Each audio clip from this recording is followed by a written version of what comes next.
잘 벌고 잘 살자. 네, 안녕하세요. 화창한 아침을 열고 있는 굿모닝 임배입니다. 저는 오늘 진행을 맡은 애덤 스민스 김수민입니다. 저는 한국의 워렌 버핏, 세란 버핏입니다. 네, 오늘은 7월 첫째 주 금요일인데요.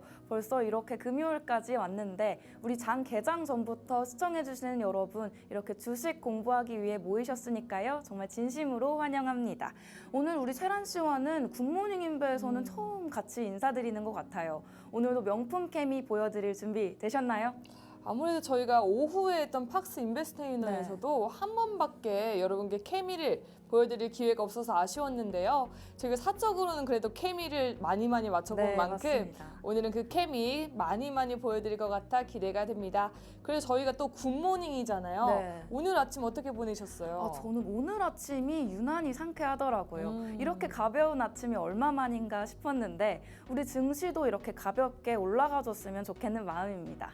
네, 저도 동감합니다. 그래도 아무래도 금요일 장에는 차익 실현하고 좀 쉬시려는 분들이 많으시니까 오늘 약간 빠지지 않을까 우려도 되는데요. 하지만 오늘은 반전의 모습으로 또 급등하는 모습 보여주길 바라봅니다.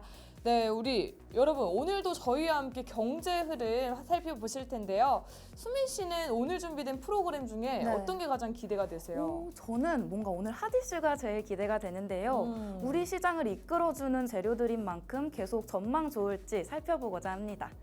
저는 생활 속의 경제 이야기가 기대가 됩니다. 저희 같이 1+1이 2가 아니고 이보다 크다 하는 효과가 뭔지 아시나요? 혹시 메디치 효과? 어떻게 아셨어요? 제가 미리 예습을 해왔습니다. 저희 복습을 해왔나 봐요. 네, 맞습니다. 저희가 그때 알려드렸는데 다들 막 시너지 효과 할 때 그거 시너지 효과 경제 용어로는 메디치 효과야 하면 얼마나 너 좀 경제 공부를 해봤구나. 너 어디서 경제 방송을 해봤구나. 이 소리 들을 수 있잖아요. 그래서 제가 그거 좀 뽐내려고 그 시간만 기다리고 있습니다. 네, 이렇게 쉬운 공부 해보려면 세란 씨만 따라가면 될 것 같아요. 이렇게 쉽게 알려드리는 인베스테이너 하루 종일 함께하고 싶다 이런 마음이 계속 들 것 같은데 이런 방법 알려주실 수 있나요, 세란 씨? 네, 당연히 준비되어 있습니다. 지금 화면에 보이시는 QR코드 카메라로 찍으시면 바로 저희와 함께할 수 있는 방으로 안내 드리는데요. 우리 전문가님들의 전문 지식부터 우리 팍스 인베스테이너와 하루 종일 소통할 수 있는 공간까지 꼭 챙기시길 바랍니다.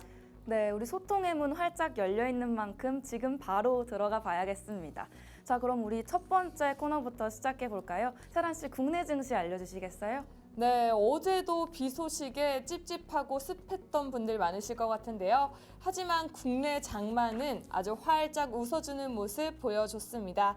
우리 국내 증시를 알아보려면 우리 미국 증시 살짝 소개해 드려야겠죠. 우리 제롬 파월 미국 연준 의장의 비둘기파적 우리 발언 이후 글로벌 증시가 랠리를 펼치며 S&P 500 지수와 나스닥 지수 각각 사상 최고치 경시했습니다.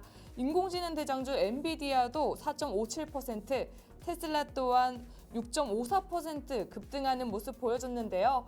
어젠 정말 기분 좋게도 이런 미국의 훈풍이 국내 증시에도 닿았습니다. 다만 시장의 무게중심이 코스피 대형주로 쏠리면서 코스닥 지수 상승폭과 거리대금은 우리 코스피에 미치지 못했는데요. 특히 코스닥 지수는 올랐지만 하락 종목이 상승 종목보다 200여 개 더 많으면서 아쉬운 점도 보였습니다. 우리 코스피 먼저 자세히 알아보겠습니다.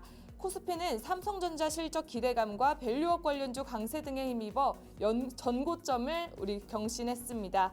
코스피는 전장보다 1.11% 오른 22,824.94로 마감하며 지난달 20일 기록한 연고점을 10거래일 만에 갱신했는데요. 코스피가 2,820선을 넘은 것은 무려 2년 5개월 만이라고 합니다. 지수가 상승했다는 것은 많이 샀다는 거겠죠. 이날 코스피 시가총액은 2,307조 2,790억 원으로 이 또한 2년 10개월 만에 2,300조 원을 넘었습니다. 기관 1조 1,111억 원, 외국인 3,212억 원 순매수하며 지수를 끌어올렸고요. 개인은 1조 4,126억 원 순매도하는 모습 보였습니다. 이러한 국내 증시의 강세, 간밤 미국 기술주 강세와 국제금리 안정 등의 투자 심리가 안정된 좀 더 개선된 가운데 우리 삼성전자 밸류업 강세주가 오늘 강세 이끌어준 것으로 보이고요. 좀 더 풀어서 말씀드리자면 금리 반락으로 외국인 매수세가 강하게 들어왔고요. 전날 세제 혜택들이 포함된 우리 밸류업 정책 발표 이후 밸류업 관련주가 상승하고 특히 오늘 발표되는 삼성 실적 기대감에 우리 급등함이 강세를 이끌었습니다. 이어 코스닥도 알아봐야겠죠. 코스닥 또한 전장보다 0.56% 오른 840.81의 장을 마감했습니다. 지수는 전장보다 0.33 오른 838.90으로 출발해 0.9%까지 오른 모습 보여줬으나 장중 오름폭을 줄이며 결국 840.81로 마감했는데요. 코스닥 시장에서는 개인과 외국인이 각각 53억 원, 196억 원 순매수했고요. 기관이 214억 원 매도 우위를 보였습니다. 우리 코스닥 종목도 살펴보면요. 에코프로, 엔캠, 리노공업, HPSP 등이 올랐고요. 전날 간암신약의 미국 FDA 승인을 재추진한다는 소식에 상한가를 기록한 HLB도 이틀 새 상승세를 보였습니다. 반면 에코프로 BM, 알테오젠, 센트리온 제약, 클래시스 등은 내렸습니다. 이렇게 국내 증시는 마무리하고요. 우리 수민 씨가 미국 증시 알아보셨죠? 네, 미국 증시 마감 시황 가지고 왔습니다. 오늘 3대 지수부터 알아볼 텐데요. 먼저 다우지수 23.85포인트, 0.06% 하락하면서 마감했습니다. 나스닥은 159.54포인트, 0.88% 상승해줬고요.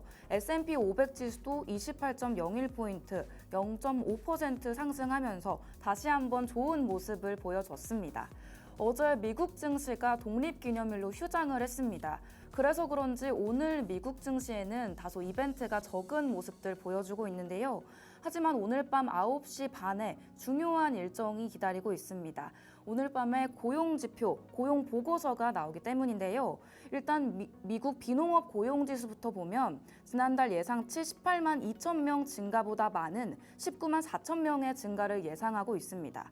그리고 같은 날 같은 시간에 나오는 미국의 실업률 예상치는 지난달 예상치인 3.9%보다 높은 4%를 예상하고 있는 상황입니다.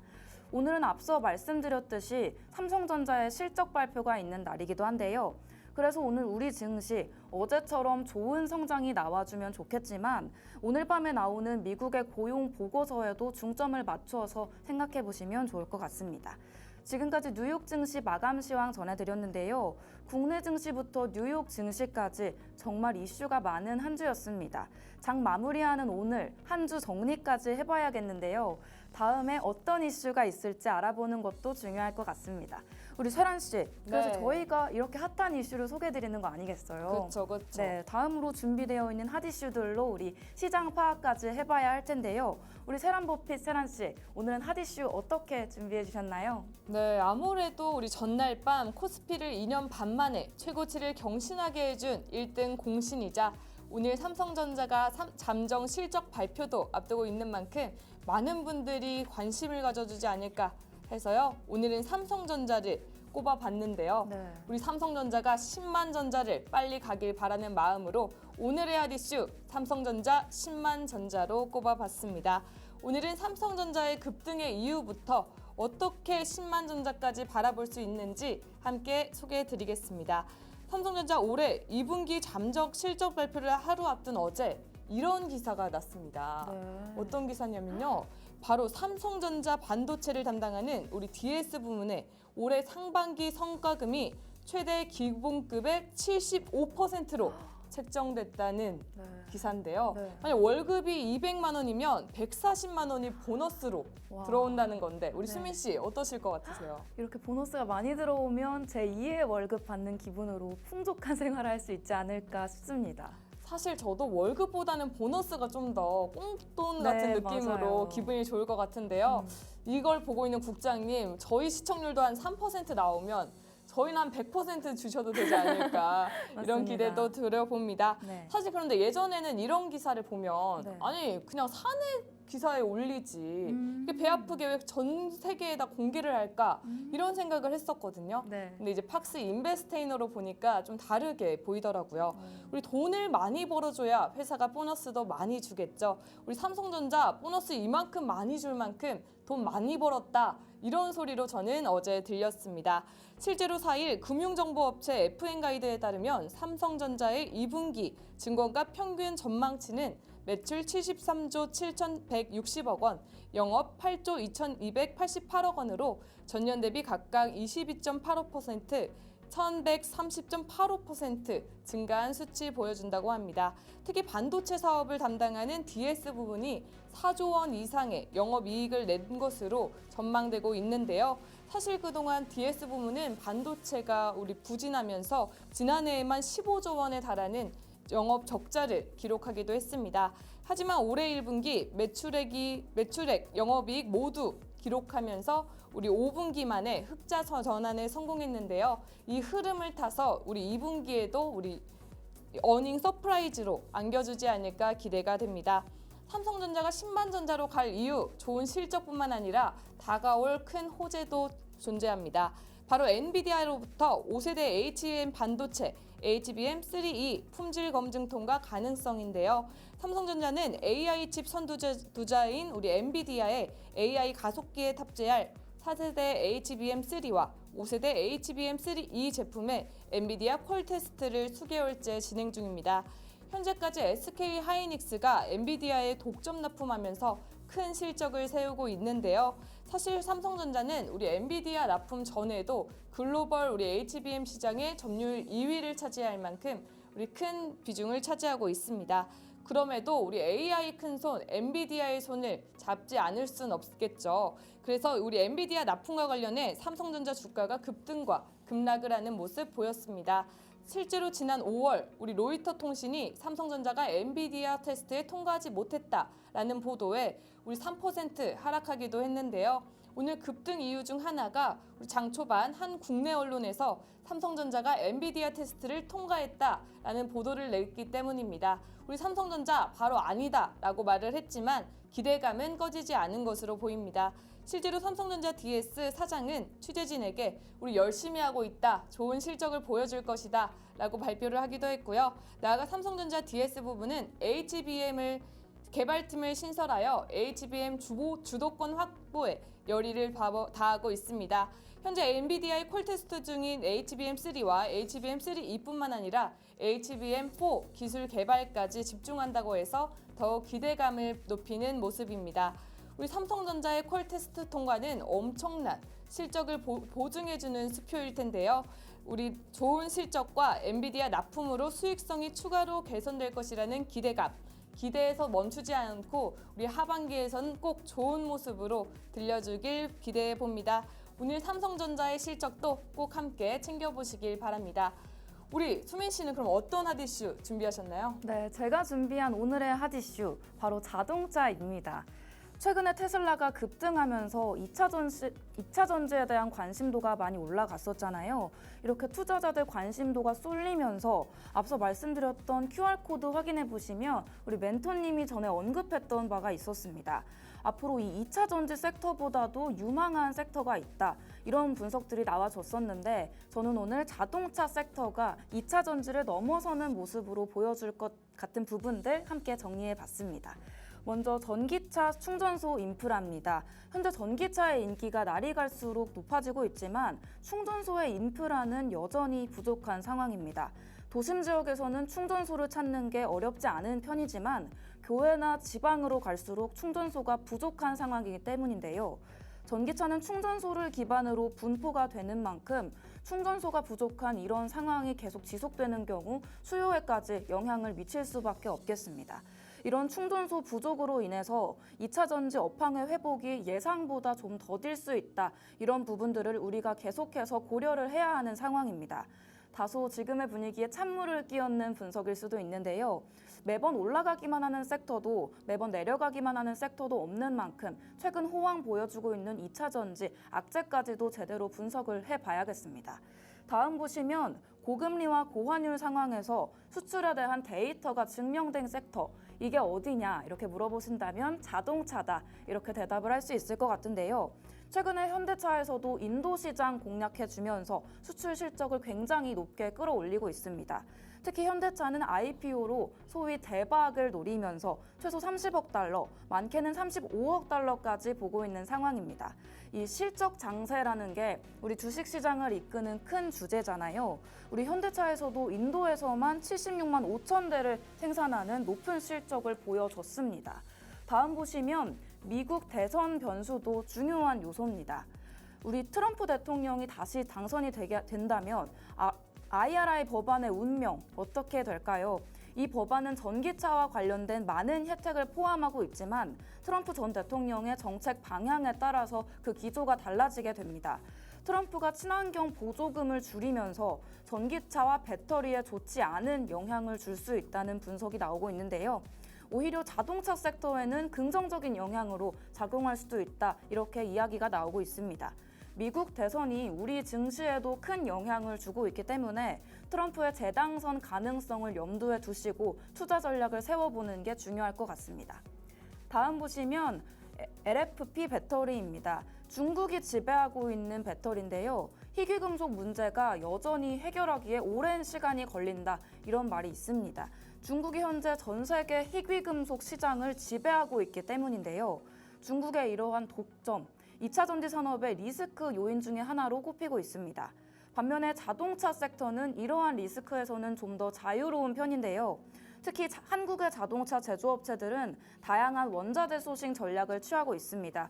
이런 원자재 전략으로 안정적인 생산을 유지하고 있는데요. 투자에서는 아무래도 리스크 관리가 가장 중요한 부분이잖아요. 그렇기 때문에 이 2차 전지 섹터가 가지고 있는 리스크까지 미리 보시면서 분석해 보시면 좋을 것 같습니다. 마지막으로 보시면 원통형 배터리 그리고 전고체 배터리, 이 기술에 대해서 알아볼 텐데요.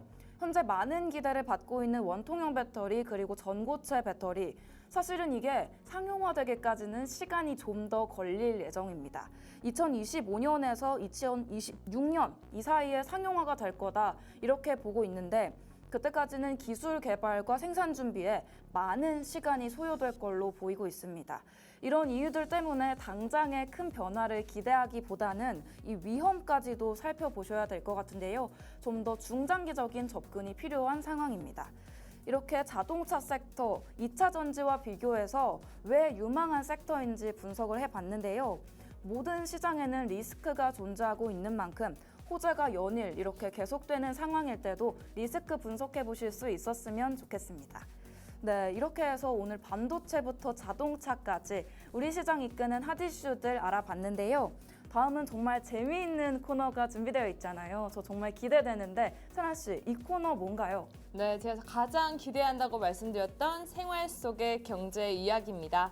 오늘은 경제 기사나 뉴스에서 많이 들어본 용어인데 이 용어만으로는 어떤 의미인지 잘 유추하지 못하셨던 분들 많으실 것 같은데요. 저희 팍스 인베스테이너 우리 굿모닝 인베만 틀어놓으시면 이제 모든 경제 용어 통달하실 것 같습니다. 오늘은 동물과 관련된 경제 용어들 준비해 봤는데요. 우리 첫 번째 용어 소개해드리기 전에 수민 씨, 곰과 황소 중에 어떤 동물을 더 좋아하세요? 저는 뭔가 곰이 좀 더 귀엽고 좋은데요. 아, 곰이 경제선, 귀엽고 네. 좋으시군요. 경제선 좀 다른가요? 우리 바로 말씀드리겠습니다. 우리 금융시장에서는 어떤 동물을 더 좋아할까요? 먼저 곰을 나타내는 베어마켓은 장기간에 걸친 주가 하락, 약세장을 의미합니다. 이 곰이 약간 느리잖아요. 네. 그 행동이 느리고 발톱이 위에서 아래로 핥히는 듯한 모습을 같다고 해서 붙은 이름이라고 합니다. 그럼 눈치채셨죠? 우리 곰과 반대로 네. 황소는 불마켓이라고 하는데요. 장기간에 걸친 주가 상승을 의미합니다. 마치 황소가 뿔로 주가를 들어 올리는 것 같다 해서 붙여진 이름인데요. 실제로 불마켓과 베어마켓은 증권과 관련해 가장 기본적으로 사용되는 경제 용어이기도 하고요. 금융권을 상징하는 심볼이기도 합니다. 그래서 실제로 뉴욕의 월스트리트의 금융권과 증권사 앞에서는 소와 곰을 자주 볼 수 있다고 합니다. 아, 이렇게 상승장과 하락장, 이렇게 곰과 황소가 대표하는 줄은 처음 알았는데요. 이제는 펭귄과 백로의 싸움도 있습니다. 우리 세란 씨는 펭귄과 백로 중에 어떤 새를 더 선호하시나요? 아무래도 저는 약간 쭉쭉 길고 큰 걸 좋아해서 저는 네. 백로가 더 좋습니다. 우리 세란 씨 같은 백로를 선택해 주셨는데요. 이렇게 경제 심리와 관련해서 백로와 펭귄이 관련된 용어들이 준비되어 있습니다.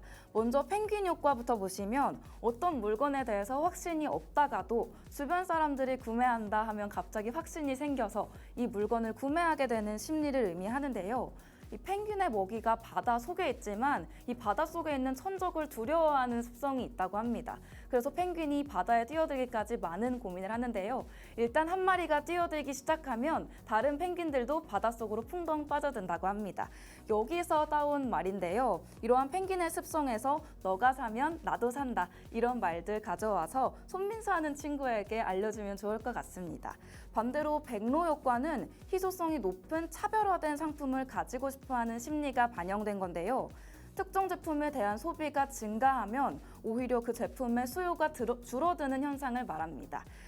까마귀떼 속에서 홀로 하얗고 고고하게 그 자태를 지키는 백로에서 따온 말인데요.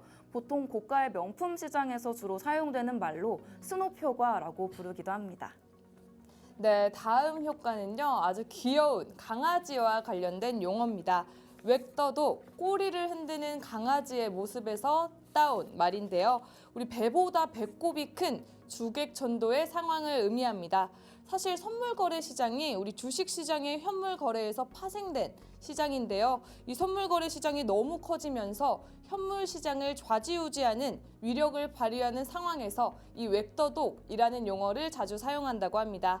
이 웩더독이라는 효과는 우리 기업과 브랜드에서는 마케팅 전략으로 쓰이기도 한다고 합니다. 이렇게 귀여운 강아지인 줄만 알았는데 이렇게 심오한 의미를 담고 있는 줄은 처음 알았습니다. 오늘의 마지막 용어까지 소개해 드릴 텐데요. 이 단어는 우리 시청자분들이 조금 익숙하신 단어일 것 같습니다. 바로 캐시카우인데요.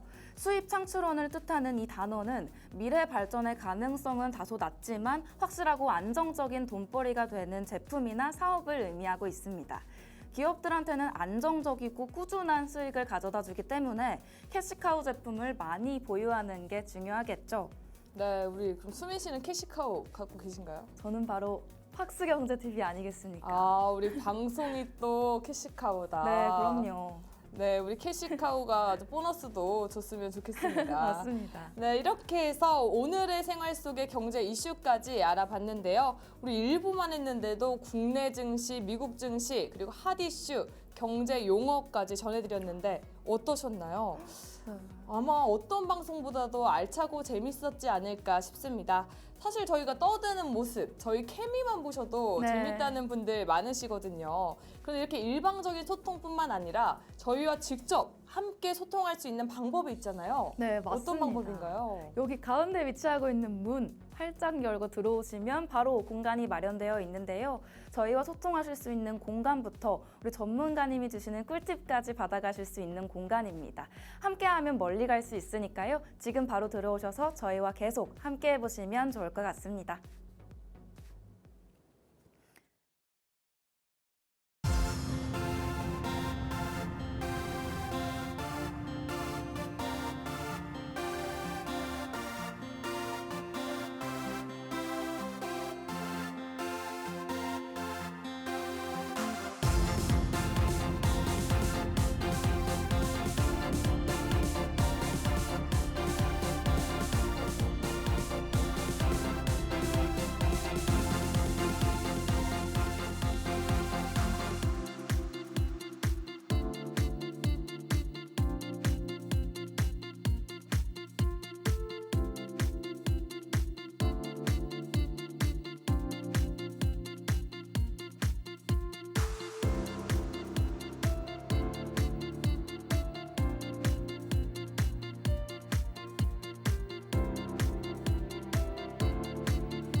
네, 굿모닝 인베 2부 인사드립니다.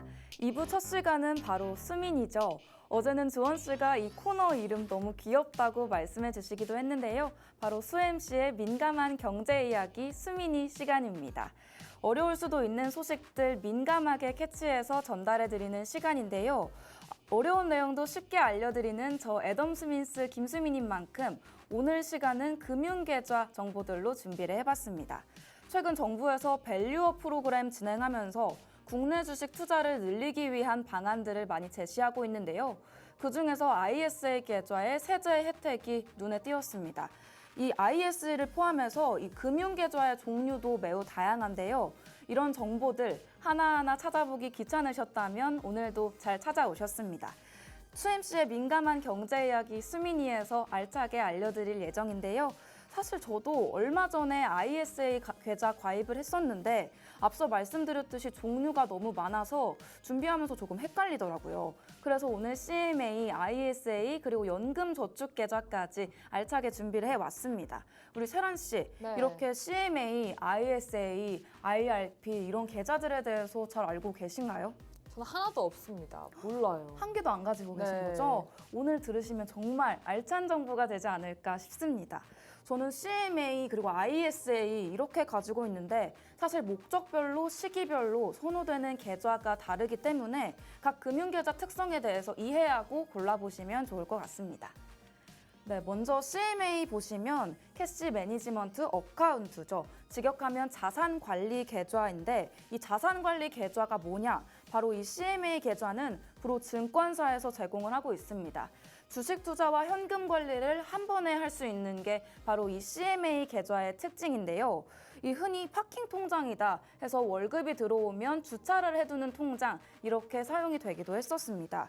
이 돈을 넣어두면 이자가 붙는 예금과도 비슷한 구조여서요. 필요할 때는 펀드나 주식 같은 상품에 투자하기도 용이하고 쉽게 뺐다 넣었다 할 수 있기 때문에 파킹 통장으로 이용이 되고 있습니다. 이 CMA는 단기 자금 관리에 유용하고요. 금리가 비교적 높은 편에 속하는 계좌입니다. 자, 그럼 이제 세란 씨를 위한 퀴즈 바로 준비해 봐야겠죠. 네, CMA는 단기 뭐뭐 관리에 유용하고 금리가 비교적 높은 편에 속한다. 정답은 뭘까요? 단기 계좌? 자금? 맞습니다. 자금. 단기 자금 관리에 유용하다라고 방금 말씀드렸었죠. 이렇게 금리가 비교적 높은 편에 속하는 통장이다. 이런 점들도 짚어드렸습니다. 우리 세란 씨 모범생답게 자금 이렇게 맞춰주셨는데요. 믿고 다음 진도 바로 나가보도록 하겠습니다. 다음으로 정부에서 최근 자주 언급하면서 밀어주고 있는 ISA 계좌죠. 밸류업 프로그램 진행 중에서 국내 투자 수요를 늘리겠다 하면서 ISA 계좌의 세제 혜택을 언급했었는데요. 이 ISA 계좌, 개인종합 자산관리 계좌라고 불리고 있습니다. 중개형, 신탁형, 서민형 이렇게 종류가 많이 나뉘어져 있는데요. 쉽게 말하자면 다양한 금융상품에 투자할 수 있도록 만들어진 계좌입니다. 주식이나 채권, 그리고 펀드, 예금까지 다양한 경제 상품에 투자할 수가 있는 건데요. 하나의 계좌에서 관리할 수 있기 때문에 그 혜택이 크다고 봅니다. 특히 보시면 세금 혜택이 큰데요. 이렇게 국가에서 납입 한도도 올려주고 비과세 한도까지도 올려주는 모습이라서 자본시장 참여에 독려를 많이 해주고 있는 모습입니다. 이렇게 한도 내에서는 발생한 수익에 대해서 비과세 혜택까지 만들어주고 있기 때문에 중장기적인 자산 관리 원하시는 분들에게는 정말 적합한 계좌이지 않을까 싶은데요. 우리 일반 계좌에서 주식 거래를 하면 우리가 본 이익에 대해서는 다 수수료를 떼가잖아요. 그리고 세금을 떼가는데 이 ISA 계좌에서는 이 혜택을 주고 있습니다. 바로 ISA 계좌, 바로 땡땡땡땡을 해준다. 이렇게 준비해봤는데요. 혹시 뭔지 알고 계시나요? 세금 면제. 세금 면제도 맞습니다. 근데 세금 면제를 해줄 때 이것을 해서 해주게 되는데요. 세금 면제를 손익통산까지 해서 해주고 있습니다. 바로 최종 수익만 취급하는 건데요. 우리 손익통산이 뭐냐 하면은 우리가 봤던 수익에서 우리가 봤던 손해를 빼고 계산을 해주는 겁니다. 우와. 이 ISA 계좌에서 난 이 수익에 대해서 손익통산을 해주게 되면 거기에 대한 세금만 내면 되는 건데요. 이 자료를 보시면 일반 계좌에서 수익이 나게 되면 손해가 난 부분은 빼고 15.4%를 가져가게 됩니다. 이렇게 펀드 마이너스 300만 원, 예금 플러스 300만 원, 주식 플러스 300만 원 이렇게 이익이 났다라고 해도 손해는 빼고 600만 원에 대해서 15.4%를 가져가게 되는 겁니다. 근데 IS 계좌 보시면 조금 다르죠. 우리 손해 300만 원과 예금의 이익 300만 원이 통산이 되게 됩니다. 내가 손해본 금액을 이익에서 빼준다 이렇게 이해하시면 쉬울 것 같은데 게다가 ISA 계좌의 비과세 기준인 200만 원까지 포함하면은 이 세금의 차이가 보이시나요? 네, 단순히 IS 계좌에서 거래를 했을 뿐인데 세금이 벌써 82만 5천 원 차이가 나고 있습니다. 거래하다가 조금 손해보더라도 이 세금으로 메워진다 이렇게 볼 수 있는 상황인데요. 우리 사람버핏 세란 씨, 네. 부자들이 세금 관리하기 위해서 많이 노력하잖아요. 알죠. 이 IS의 계좌 가입해야겠다는 생각이 들지 않으시나요? 저는 아마 세금을 환급받을 것 같은데요. 마이너스가 더 커서. 아, 정말 세금 환급은 안 해주나요? 환급은 하고 있지 않아서 아. 우리 계좌에서 많은 수익 내셔서 세금 혜택 꽉꽉 채워서 가져가셨으면 좋겠습니다. 네. 네, 이렇게 세금 혜택을 주면서 나라에서 만들라고 권장을 하고 있는 계좌이기도 한데요. 그런데 아직 이 계좌로 정했다, 이 계좌 만들러 가야겠다 하기에는 이릅니다. 바로 개인연금 계좌가 있기 때문인데요. 세란 씨, 세란 씨는 몇 살까지 돈을 벌고 싶으신가요? 저는 짧고 굵게 벌고 싶어서 네. 한 42살? 42세. 네. 42세까지 벌면 아주 억만장자 되실 것 같아요. 아, 세란 씨, 정말요? 세란 버핏이니까. 그럼요. 네, 이렇게 우리 세란 씨는 42세까지만 번다고 했었는데 우리 정년은 이야기가 조금 다르죠. 우리 사실상 경제활동하면서 돈을 버는 기간이 20, 30대부터 60, 70대까지 이렇게 볼 수가 있는데요.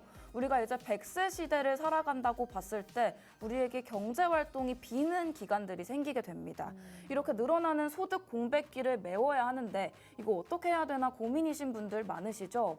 우리 국가에서는 국민연금 들어라 이렇게 말하면서 이 노후 대비를 권장하고 있기도 한데 이 금액이 부족하다라고 생각되시는 분들은 제가 지금 말씀드리는 개인 연금 계좌 주목해 보시면 좋을 것 같습니다. 이렇게 연금 수령을 늦춰지게 하는 기간들이 있어서 소득 공백기가 길어지고 있다 이렇게 보시면 될 것 같아요. 네, 그리고 우리가 개인연금 계좌 보시면 이 IRP 계좌라고 하는데요. 노후를 대비해서 자금을 모으는 계좌입니다. 연금저축 계좌의 IRP 계좌가 대표적이고요. 일정 기간 동안 납입하고 은퇴 후에 연금 형태로 수령할 수가 있는 구조입니다. 세액공제 혜택 마찬가지로 여기에도 있어서 소득이 있을 때 활용하면 좋은 계좌입니다. 이 기준은 표를 보면 되는데요.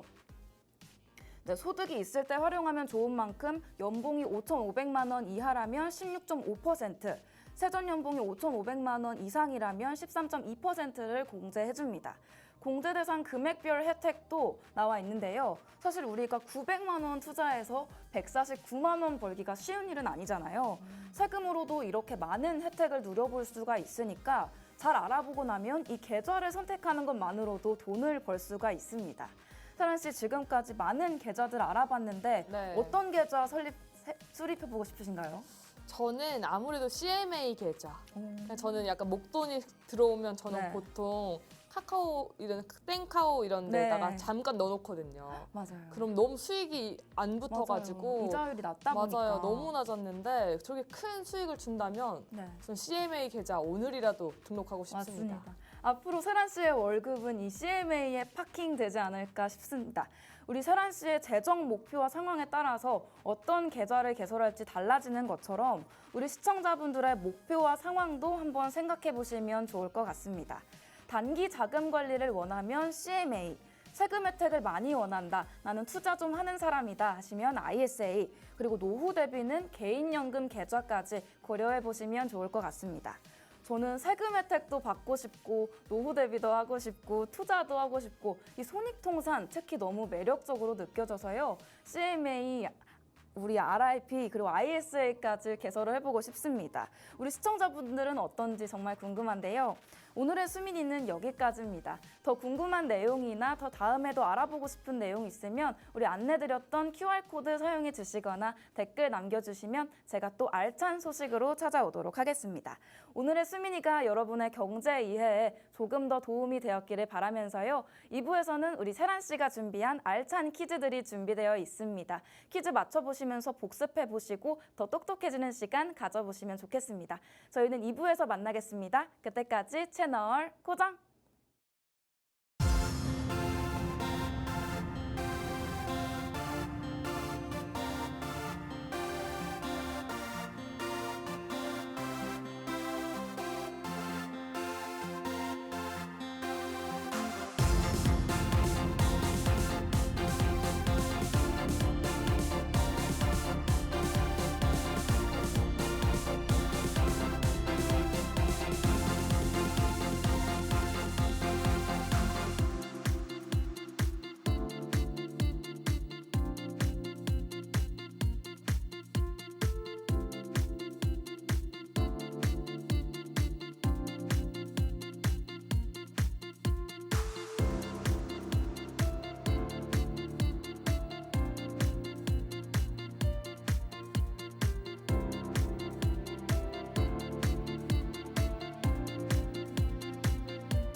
네, 안녕하세요. 2부로 찾아온 한국의 월요 버핏 세란 버핏입니다. 한 종목의 시작부터 TMI까지 알아보는 돋보기 퀴즈 시간. 오늘 제가 가져온 종목은 HBM 반도체입니다. 아무래도 2024년 가장 핫한 섹터 하면 우리 반도체주 빼먹을 수 없을 것 같은데요. 그것도 반도체 중 우리 AI 시장의 핵심으로 꼽히는 HBM 반도체, 올해의 키워드가 아닐까 싶습니다. 오늘도 세란 버핏과 함께 HBM 반도체 샅샅이 파헤쳐 보겠습니다. 우리 수민 씨, 네. 우리 HBM 반도체란 땡땡을 구현하는 핵심 요소이다. 뭘까요? 우리 HBM 반도체, 우리 AI를 구현하는 핵심 요소 아닌가요?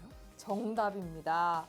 우리 HBM 반도체 생성형 인공지능 AI를 구현하기 위한 핵심 요소로 꼽히고 있는데요. 우리 AI 연산은 높은 용량, 빠른 데이터 처리 속도를 구현하고 있습니다. 네. 하지만 우리 기존 D램 반도체로는 한계가 존재하는데요.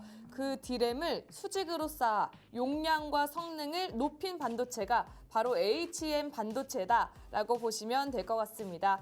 우리 수직으로 D램을 쌓았기 때문에 데이터 전송 경로가 짧아져 우리 전기량도 현저히 줄어들고요. 데이터 처리 속도가 획기적으로 개선되었는데요. 그만큼 우리 HBM 반도체 AI 시장의 핵심 요소가 되었습니다. 그러면요, 우리 24년은 땡땡땡땡의 시대다. 어떤 시대일까요? 또 우리 2024년에 챗GPT도 나오고 뭐 리튼도 나오고 하면서 생성형 AI가 많이 나오고 있잖아요. 맞습니다. 정답이에요. 완벽하게. 2024년은 생성형 AI 시대다. 실제로 최근 많은 사람들이 업무뿐만 아니라 우리 개인적으로도 이 AI 많이 활용하고 계신데요. 대표적으로 아까 말씀해 주셨던 이 대화형 인공지능 서비스 챗GPT가 대표적으로 볼 수 있습니다.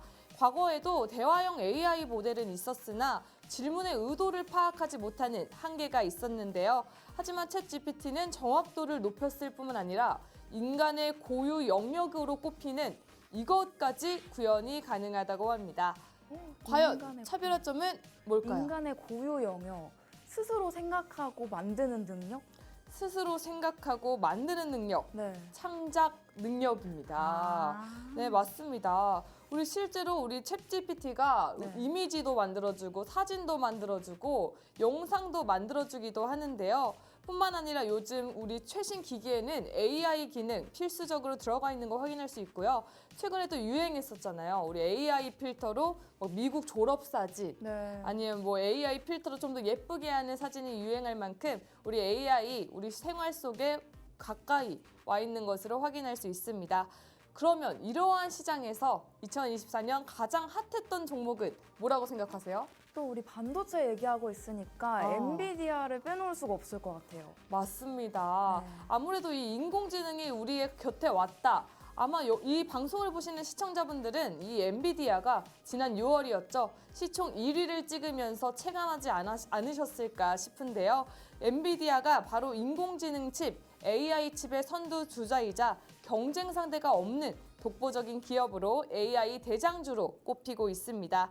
이 엔비디아가 가장 잘 만드는 것이 바로 이것인데요. 네. GPU 반도체입니다. 이 GPU 반도체가 여러 개의 작업을 빠르게 동시에 작업하는 것으로 우리 게임 그래픽을 위해서 이 엔비디아가 계속해서 개발해 왔던 거거든요. 아, 정말요? 근데 이 GPU 반도체를 게임에 활용하려 했는데 네. 이게 빠르게 동시에 많은 것을 이렇게 하다 보니까 정말 방대한 정보를 빠르게 학습하고 능력을 학습하는 우리 AI에 딱 맞는 반도체로 부각받았습니다. 네. 하지만 이렇게 아무리 머리가 잘 돌아가도 기억을 못한다면 쓸모가 네. 없겠죠. 맞아요. 그렇죠? 네. 하지만 이 GPU 반도체 별명이 있는데요. 뭘까요? 별명이요?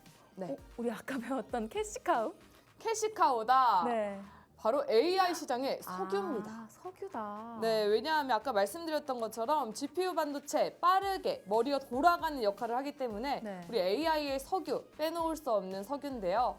하지만 이렇게 정보를 빠르게 저장하는 처리하는 반도체가 또 필요합니다. 네. 이 반도체가 바로 HBM 반도체. 맞습니다. 이 반도체가 바로 우리 HBM 반도체입니다. 우리 HBM 반도체는 빠르게 데이터를 저장할 뿐만 아니라 데이터를 빠르게 뽑아서 GPU에게 전달하는 역할을 해주고 있는데요. 하지만 HBM 반도체 앞서 말씀드렸던 것처럼 D램 반도체를 수직으로 쌓았기 때문에 도로로 이렇게 전달하는 것이 아니라 엘리베이터를 태워서 정보를 내려다주고 올려다준다 이렇게 생각하시면 편하실 것 같습니다. 우리 연산 능력이 좋은 GPU 우리 엔비디아가 보유하고 있지만 이 HBM 반도체는 어디가 강세인지 아시나요? 잘 모르겠어요. 어디가 강세인가요? 이 HBM 반도체는 네. 대한민국이 1등입니다. 아, 정말요? 그래서 하지만 우리 AI 칩을 만들려면 GPU랑 HBM 동시에 필요하거든요. 네. 근데 HBM은 없으니까 네. 어떻게 해야 될까요? 사와야 돼요. 사와야 되죠. 네. 바로 납품을 해야 됩니다. 그래서 엔비디아의 이 납품 때문에 이 두 개 라이벌 기업이 주가가 급등을 하기도 했는데요. 어딘지 아시겠나요? 또 앞에가 길고 뒤에가 좀 짧으니까 네. 앞이 SK하이닉스 그리고 뒤가 삼성전자 아닌가요? 아주 정답입니다. 다음엔 네모를 좀 똑같이 만들어야 되겠어요. 별로 네. 상관은 없지만 우리 엔비디아의 사실상 SK 하이닉스가 네. 아직까지 독점적으로 HBM 반도체를 납품하면서 우리 삼성전자 7만 전자에 갇혀 있는 동안 우리 SK 하이닉스는 전고점을 넘어 22만 하이닉스가 되었습니다. 앞서 우리 HBM 반도체는 D램을 수직으로 쌓은 거라고 했잖아요. 네. 그럼 이 글로벌 D램 시장의 1등은 어느 기업일까요? 힌트 없나요? D램 아무래도 뭐 HBM 반도체가 우리나라가 우세하니까 네. D램 시장도 우리나라가 우세합니다. 아, 그러면 우리 반도체 시장 1등 삼성전자? 맞습니다. D램 시장의 1위는 삼성전자인데요. 근데 HBM 반도체는 어떻게 해서 SK 하이닉스가 네. 먼저 개발을 하게 되었을까요? 이렇게 먼저 개발을 하게 된 이유 바로 이분의 제안 덕분입니다. 어떤 사람인가요? 아니면 기업입니다. 기업인가요? 힌트가 있나요? 힌트를 드리자면 네. 아까 엔비디아도 우리 게임 그래픽 회사였다 했잖아요. 네. 게임 회사입니다. 게임 회사. 우리 스위치 만드는 혹시 닌텐도? 정답입니다. 우리 SK 하이닉스의 오. HBM 최초 개발은 닌텐도의 제안 덕분이었습니다. 우리 닌텐도가 그래픽 성능 강화를 위해 메모리 대역폭을 늘려보자라는 제안을 했는데요. SK 하이닉스 게임 시장을 밝게 보고 그래픽 메모리에 힘을 쏟았습니다. 하지만 초기에는 게임 업체나 GPU 업체 요구에 맞춰주는 커스터마이징 해주는 시장이었기 때문에 초기 시장은 1조가 되지 않는 작은 시장이었는데요. 이렇게 작은 시장이었기 때문에 삼성전자는 우리가 끼기엔 아직 작은 시장이다 이렇게 생각했던 것 같습니다. 하지만 우리 SK하이닉스 앞으로 초고속 대용량 데이터 처리가 필요할 것이다 라는 생각에 계속해서 기술 개발을 했고요. 2013년에 최초로 HBM 반도체 개발에 성공을 했습니다. 우리 엔비디아도 SK하이닉스도 게임을 위해서 우리 GPU 반도체 그리고 HBM 반도체를 만들었었는데요. 이 반도체들이 AI 칩의 핵심 요소라고 부각돼서 지금은 다들 정말 주가가 급등하고 있잖아요. 이 두 분을 보면 정말 기회는 오는 사람이 잡는 것이 아니라 정말 준비된 자가 기회를 잡는다 이 말이 공감이 되는 것 같습니다. 우리 SK하이닉스 하지만 세계 최초 개발에 만족하지 않았고요. 시장 우위를 계속하고자 차세대 HBM 개발을 계속했습니다. 2022년 6월부터 4세대 HBM, 우리 8단 HBM3를 양산했고요. 올해 3월부터는 5세대 HBM 12단 HBM3E를 양산해 우리 엔비디아에 독점 공급했습니다. 이러한 실적으로 우리 SK하이닉스 1분기 실적은 우리 좋은 실적 내줬으니까 사상 최고가 경신했다. 정답입니다. 역대 매출 기준 최고가를 경신했습니다. 하지만 우리 삼성전자 가만히 둘 수 없겠죠. 우리 삼성전자도 정말 우리 엔비디아에 확보를 하겠다, 엔비디아의 손을 잡겠다라는 의지를 담아서 이것을 정식 출범했는데요. 바로 우리 HBM 개발팀을 정식 출범했습니다. 하지만 우리 삼성전자는 삼성전자만의 또 강점이 있습니다. 우리 HBM과 GPU를 묶어 만드는 인공지능 가속기를 개발 능력을 강화해서 우리 엔비디아뿐만 아니라 다른 대형 기업들까지 공급을 하겠다라는 전략으로 분석되는데요.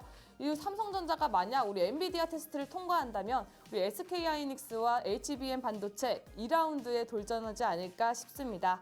나아가 우리 엔비디아와 우리 삼성전자와 우리 SK하이닉스 6세대 HBM 반도체 개발에도 나서고 있는데요.